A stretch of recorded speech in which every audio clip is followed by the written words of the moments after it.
Il-Gvern qed juri biċ-ċar l-impenn tiegħu lejn is-setturi tal-bidja u s-sajd biex ikompli jsostnihom anke fi żminijiet diffiċli. Kien dan il-messaġġ ewlieni tal-Ministru għall-Agrikoltura, is-Sajd u d-Drittijiet tal-Annimali Anton Refalo waqt konferenza l-aħbarijiet tal-Gvern bit-tema Malta ċertezza u stabbiltà. Il-Ministru Refalo ta' rendikont tal-miżuri li tħabbru fil-budget għas-sena d-dieħla fosthom dik ewlenija li tirrigwarda l-emendi flat dwar it-tiġdid tal-kiri tar-raba, emendi leġislattivi li se jassiguraw li bdiewa li jikru raba agrikolu mingħand sidien privati ikunu jistgħu ikomplu jikkultivaw l-art u jinvestu fl-oqsma sabiex tkun żgurata s-sostenibilità tas-settur agrikolu mingħajr ma jkollhom ir-riskju li tittieħdilhom l-art li jaħdmu. Naħna sejrin waqfu l-emorraġija ta' kawżi kostituzzjonali li hemm fil-qorti u fil-sessin nagħtu serħan il-moħħ lill-bdiewa u l-raħala tagħna.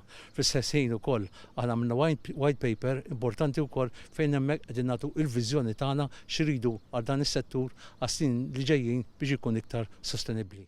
Fil-fatt dwar dawn l-emendi fil-liġi, il-Ministru Refalo ipparteċipa wkoll f'laqgħa ta' konsultazzjoni ma' bdiewa u raħħala sabiex il-Gvern jisma' dak li qed jgħidu dawk li jaqilgħu il-ħobża tagħhom ta' kuljum minn dan is-settur.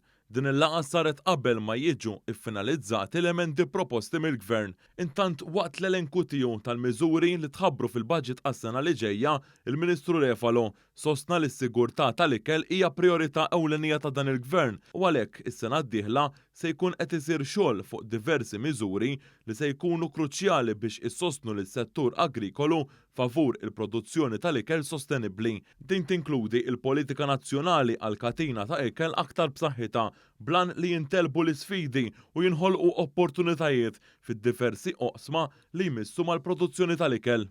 Il-miżuri tħabbru fil-budget dwar dan is-settur huma importanti għaliex speċjalment dan iż-żmien tal-pandemija li għadha kemm għaddiet kif ukoll tal-gwerra li għaddejja fl-Ukranja huma importanti għaliex jagħtu sostenibilità lil dan is-settur u jagħmluh iktar saħħtu.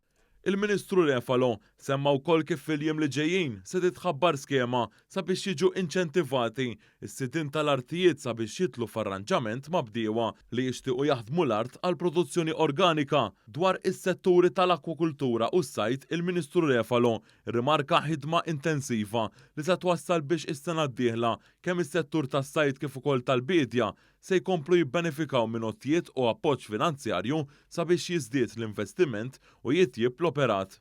Dan fil-waqt li garantixxa appoġġ sħiħ rigward il-benesseri tal-annimali grazzi għal aktar ħidma is-sena d-dieħla fuq diversi liġijiet li jirregolaw dan is-settur.